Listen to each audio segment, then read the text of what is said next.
हुकूमत का वफाकी बजट में सरकारी मुलाजमीन की तनख्वाह में 10%, पेंशन में 7% इजाफे का ऐलान। वफाकी बजट कौमी असम्बली में पेश। तनख्वाहदार तबके के लिए टैक्स स्लैब में कमी की जाएगी। प्रॉपर्टी की खरीदो फरोख्त पर टैक्स में कमी की जाएगी। ऑनलाइन खरीदो फरोख्त पर टैक्स लगेगा। पेट्रोलियम मसनूआत पर कार्बन लेवी लगाई जाएगी। पेट्रोल इंजन पर भी ड्यूटी लगेगी। सोलर पैनल्स की दरामदात पर 18% टैक्स आयद किया जाएगा। सालाना 1 करोड़ से ज्यादा पेंशन वसूल करने वालों पर 5% इनकम टैक्स लगाया जाएगा। फाइलर्स को टैक्स गोशवारों के साथ वेल्थ स्टेटमेंट लगाना होगी। बैंकों में रखे रकूम के साथ सूद पर टैक्स की शरह 15% से बढ़ाकर 20% करने की तजवीज़। कौमी बचत की स्कीमों पर टैक्स लागू नहीं होगा। मुसल्लह अफवाज के लिए खुसूसी अलाउंस का ऐलान।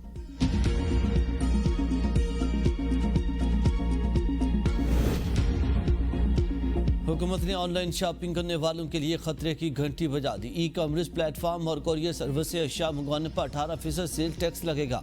वज़ीर खजाना का कहना है कि ऑनलाइन कारोबार की वजह से रिटेलर्स को नुकसान पहुंचा है। कोरियर्स और लॉजिस्टिक सपोर्ट फराहम करने वाले इदारे ई कॉमर्स कारोबार वालों से 18% टैक्स वसूल करके हुकूमत को जमा कराएंगे।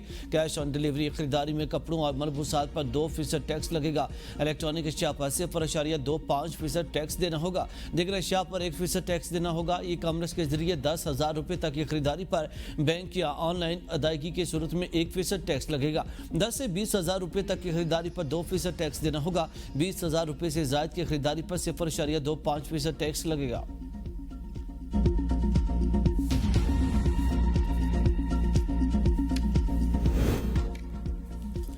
पेट्रोल मजीद महंगा। पेट्रोल पर चलने वाली गाड़ियां भी महंगी। फर्नेस ऑयल से बनने वाली बिजली पर भी मजीद टैक्स लगेगा। वफाकी बजट में पेट्रोलियम मसनूआत, कार्बन लेवी आयद, पेट्रोल, हाई स्पीड डीजल और फर्नेस ऑयल पर फी लीटर 2.5 रुपये कार्बन लेवी देना पड़ेगी।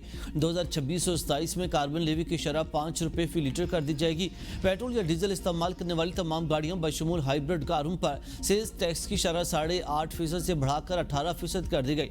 850 सीसी से कम हॉर्स पावर की नई गाड़ी पर सेल्स टैक्स की शरह 12% से बढ़ाकर 18% कर दी गई।